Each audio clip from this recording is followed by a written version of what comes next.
আজকে চিফ অ্যাডভাইজারের একটা খুবই ব্যস্ততম দিন গিয়েছে। সকালে উনি ইউএন জেনারেল অ্যাসেম্বলির যে ইনঅগুরাল সেশন ছিল, আজকে জানেন আপনি ৮০তম ইউএন জেনারেল অ্যাসেম্বলির সেশন হচ্ছে এবং এইখানে উনি অ্যাটেন্ড করেছেন। ওনার সাথে ছিলেন law adviser Asif Nazrul, energy adviser Fazal Kabir Khan এবং ফরেন অ্যাডভাইজার তৌহিদ হোসেন। আর এছাড়াও ছিলেন বাংলাদেশের permanent representative to UN Salahuddin Noman Chowdhury, তারপরে আমাদের এসডিজি কোঅর্ডিনেটর এবং সিনিয়র সেক্রেটারি লামিয়া মোর্শেদ এবং আরেকজন ছিলেন কি, এনারা ছিলেন। আর আজকে এই ইউএন জেনারেল অ্যাসেম্বলির সাইড লাইনে ওনার অনেকগুলো মিটিং হয়। প্রথম উনি অন দ্য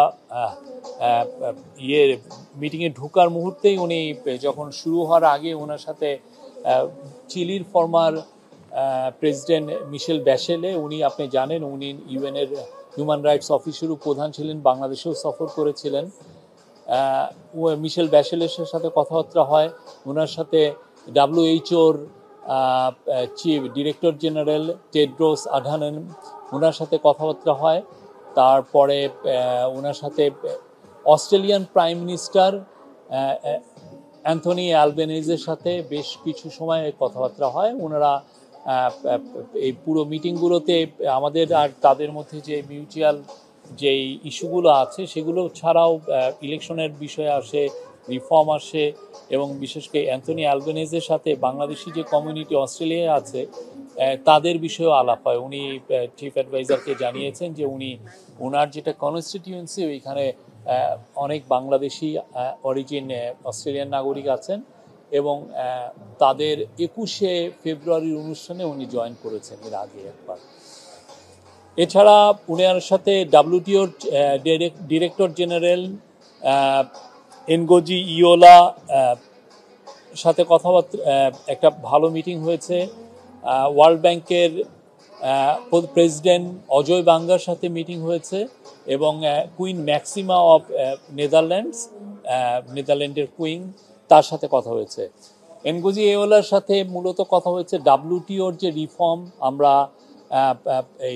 আমরা গ্লোবাল সাউথের একটা রিপ্রেজেন্টেটিভ হিসাবে আমরা WTO রিফর্ম আমরা চাচ্ছি।